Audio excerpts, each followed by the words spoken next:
Me da mucho gusto poder volver a estar aquí con todos ustedes y bueno, pues en esta mañana, después de haber escuchado esta reflexión del doctor Mosqueda que nos lleva a darnos cuenta de la gran riqueza de la celebración eucarística y cómo aplicándola a nuestra vida diaria las cosas pueden ser diferentes, bueno, pues yo me he permitido prepararles una reflexión también sobre algo que creo que nos hace falta revisar en nuestras vidas. Yo no sé si alguna vez te has preguntado ¿por qué fracasamos? ¿O por qué fracaso? A veces nos asusta y nos inquieta esa palabra que aparece en ocasiones ante el horizonte de nuestra propia vida o de la vida de nuestros seres queridos, y esto es el fracaso. Creo que valdrá la pena hacer una breve reflexión antes de entrar de lleno en lo que les he preparado. Fíjense que en nuestras familias normalmente nuestros padres, desde que somos pequeños, nos preparan siempre solo para el éxito. Desde que somos pequeños nuestros papás nos alientan, nos animan, nos motivan, asegurándonos que si nos esforzamos, que si luchamos, que si estudiamos, vamos a ser hombres y mujeres triunfadores. Desde muy pequeños hay algunas señales muy directas que vienen a nuestra mente. Si tú eres esforzado en tus estudios, si llegas a terminar una licenciatura, vas a ser un hombre o una mujer importante. Expresiones de nuestros padres: puedes llegar a ser presidente de la República. Expresiones de este tipo que nos van acompañando durante muchos años. Y siempre nuestros padres, al prepararnos, lo han hecho para que seamos personas exitosas. En pocas palabras, nuestros padres nos preparan siempre para el aplauso. Y entonces nosotros nos la creemos y vamos buscando desde muy temprana edad el ser protagonistas, el estar en el ojo del huracán, en la atención de todas las personas que nos rodean, porque queremos ser triunfadores. Pero yo quiero decirles algo: uno de los grandes errores de nuestros padres en nuestra formación es que casi nunca nos han preparado para el fracaso. Ninguno de los padres nos habla, o casi ninguno de nuestros padres nos habla sobre el fracaso. ¿Qué vamos a hacer con nuestra vida el día que fracasemos? ¿Qué va a pasar con nosotros? Y como no estamos preparados para el fracaso, entonces resulta que el día que caemos en esa situación de derrota o de fracaso, pues pensamos que la vida ya no tiene sentido y no encontramos la manera de salir adelante. Nos asusta y nos inquieta el saber que entramos en un proceso de fracaso, y este fracaso se asoma en ocasiones ante el horizonte de nuestra propia vida, o bien, les decía, de aquellos con los que convivimos a diario. Por eso vale la pena reflexionar, aunque sea un momento, sobre esta misma situación. Notamos que existen, al menos yo me he dado cuenta, he tratado de darme cuenta, partiendo de las personas a las que se acercan para pedir un poco de orientación, me doy cuenta de que existen diversos o diferentes tipos de fracasos. Me he propuesto plantearles al menos 3 situaciones de fracasos. Miren, en el primer tipo de fracaso, este consiste en no alcanzar algo que deseamos intensamente. Nos proponemos una meta, empezamos a trabajar, dedicamos parte de nuestro tiempo y de nuestro corazón para conseguirla. Un día, de repente, nos damos cuenta que la meta vuela muy lejos, muy lejos. Resultado: hemos fracasado. Así fracasa un chico que busca conquistar a una chica, o viceversa, una chica que quiere conquistar a un chico, o una persona que pide un ascenso en el trabajo o un aumento de sueldo y recibe una negativa. O un estudiante que se mata durante días para presentar un examen y aprobarlo y llega puntualmente a su responsabilidad de hacer el examen. Llega un momento de suspenso y a las pocas horas se da cuenta de que fue otro fracaso. O un mecánico que tras horas de esfuerzo no consigue encontrar la falla del motor del coche. O bien un adulto que se propone un día en la tarde no meterse, o en la noche no meterse en el internet para atender a sus hijos, y al final termina nuevamente encadenado a la pantalla de la computadora. Y este tipo de fracasos, mis hermanos, duelen. Algunos de modo más intenso, otros con menor profundidad. ¿Y por qué duelen? Bueno, pues porque nos habíamos propuesto un objetivo sencillo o un objetivo ambicioso y al final nos encontramos con las manos vacías. El segundo tipo de fracasos, este es menos visible y este engaña a muchos de nosotros. Es el fracaso que se logra cuando uno consigue hacer bien lo que es malo. ¿Sí? Esta clase de fracasos aparece cuando uno consigue hacer bien lo que es malo. Voy a poner entre comillas, cuando consigue la victoria.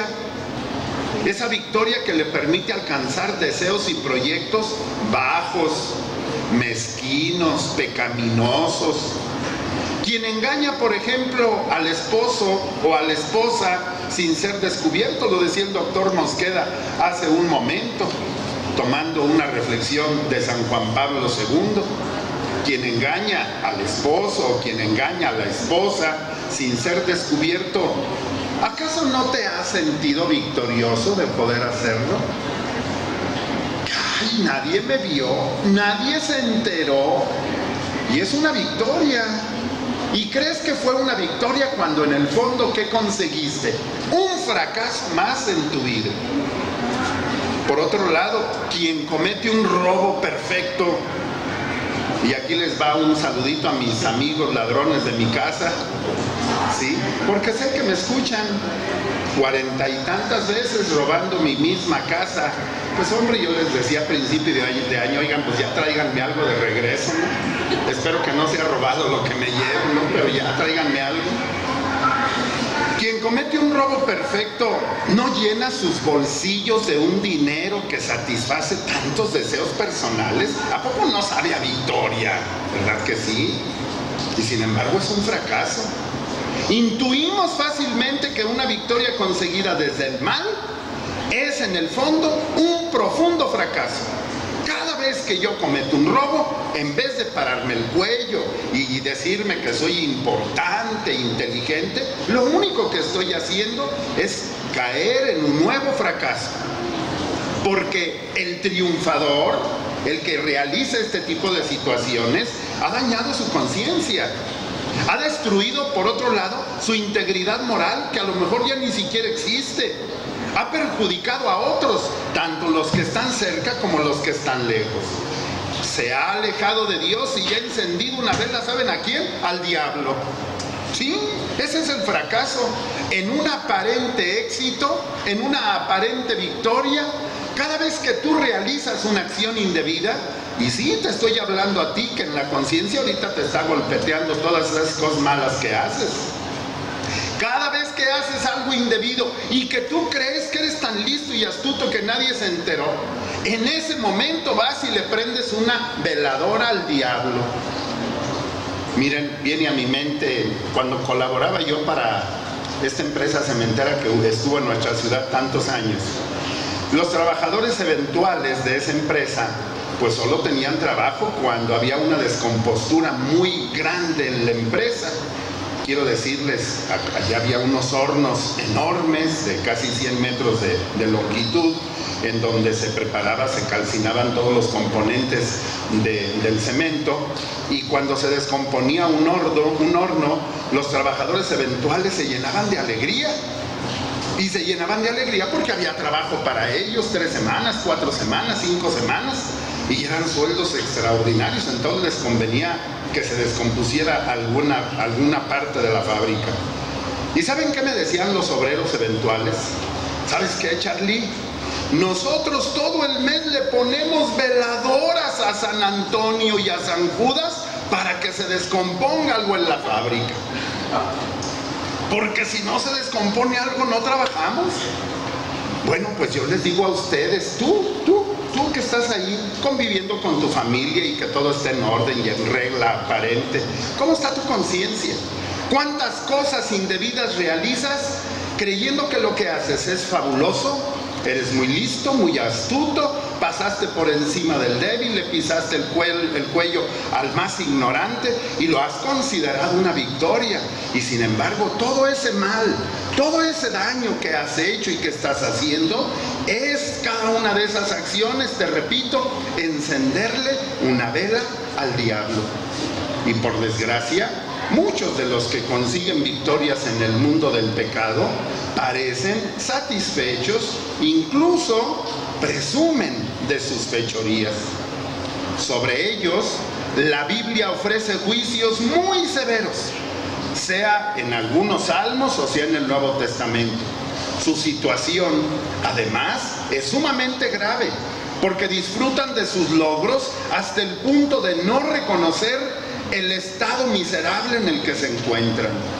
Dañaron, nos dimos cuenta del asesinato de la doctora hace unos cuantos días, nos dimos cuenta del asesinato de este otro joven, nos hemos dado cuenta de tantos asesinatos en nuestra ciudad. Yo sé que cuando uno toca estos puntos en un medio como es la radiodifusión, bueno, pues yo estoy convencido que puede uno dañar a quienes son los autores materiales de estas situaciones, pero no por eso al menos yo me voy a callar. ¿Acaso duermen esas personas? ¿Acaso están en paz? ¿No han perdido la libertad? ¿No están durmiendo todos los días con el demonio en su interior? ¿No ven moros con tranchetes todos los días? Cuando nuestro Señor nos ha dejado los 10 mandamientos y nos dice: no robarás, no matarás, no fornicarás, no es que limite Dios nuestra libertad. Al contrario, nos está dando una libertad mayor. Porque cuando yo mato o cuando yo robo, pierdo mi libertad interior. Y entonces estoy sometido solo al demonio que quiere hacer de mí presa. Ya lo hizo, pero me quiere devorar. ¿Cómo te sientes después de haberte enfrentado a una situación donde tu astucia malvada dañó a otros? Bueno, pues valen para esas personas aquellas terribles palabras del Apocalipsis. Tú dices: soy rico, me he enriquecido, nada me falta. ¿Y no te das cuenta de que eres un desgraciado digno de compasión? Eres un desgraciado y pobre, ciego y desnudo. Y esto no lo digo yo, esto lo dice el libro del Apocalipsis.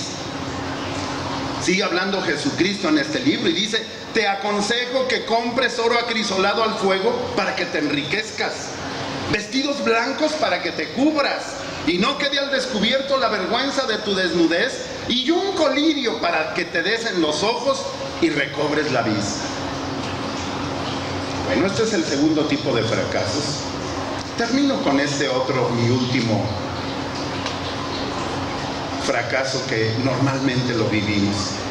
Es más sutil y es más problemático. Somos honestos, seamos bien honestos. Conseguimos metas buenas, la vida nos sonríe, los problemas se resuelven. Sentimos una halagadora satisfacción ante tantas conquistas y ante la belleza de una conducta justa. Sin embargo, algo dentro nos dice que nuestra vida tan llena de victorias y de satisfacciones tal vez es un fracaso. Ah, caray, ¿y cómo ocurre esto? Es cierto que alcanzar un objetivo bueno nos llena de alegría, pero no todos los objetivos corresponden a los anhelos más profundos del corazón, ni nos abren a exigencias mucho más íntimas de la vida cristiana. Un joven que desea aprobar exámenes y lo consigue, ha conquistado ciertamente una meta muy gratificante, pero su vida no está hecha para aprobar exámenes. Unos esposos que llevan una vida matrimonial satisfactoria y serena, y gozan de un don que muchos envidian y que a ellos les produce una alegría maravillosa. Pero tampoco esa vida casi de fábula es lo único a lo que aspiramos los seres humanos, ¿no? Causa sorpresa pensar que puede ser un fracaso la vida de quien salta de gozo ante victorias limpias, buenas y sanas. No es fracaso, hay que aclararlo, lo tengo que aclarar, porque se están logrando objetivos buenos, pero sí lo es cuando esa persona olvida la meta definitiva y el único amor al cual está llamado, y este es Dios. ¿De qué me sirve? ¿De qué me sirve convencerme de que soy feliz, de que soy exitoso, de que todo se me da bien, cuando mi vida está vacía de Dios? Cuando Dios no tiene ninguna referencia en mi interior, cuando mi mente está hueca, cuando solo me importa lo material, lo sensible, lo pasajero. Porque una hermosa convivencia familiar o un trabajo exitoso y lleno de conquistas, un dinero ganado honestamente, hombre, hasta unas vacaciones en un lugar sereno y reconfortante, no son el puerto último, no son el último lugar para la existencia humana, ni pueden ahogar otras dimensiones de la vida. Solo cuando abramos los ojos de la mente y del corazón a la meta definitiva, solo cuando comprendamos que todo puede servir para el bien si uno ama a Dios, solo cuando los bienes materiales y la salud sean invertidos en la ayuda al pobre, o al enfermo, o al abandonado, o al que está triste, o al anciano, solo cuando seamos capaces de ver que muchos fracasos no son más que puertas que se cierran para que se abran horizontes de humildad y de acogida, solo cuando seamos capaces de ofrecer el dolor propio unido a la oración de Cristo en la cruz por todos los hombres, solo hasta entonces nuestra vida brillará desde una luz que viene de lo alto y que permite participar en la única victoria que da sentido a la aventura humana. Esta es la de nuestro Salvador Jesucristo, entregado por amor al Padre y a nosotros sus hermanos. Mis hermanos, no nos confundamos pensando que nuestra vida está llena de éxitos. A veces esos éxitos no son sino fracasos que nos llevarán a la condenación eterna. Que tengan un bonito día.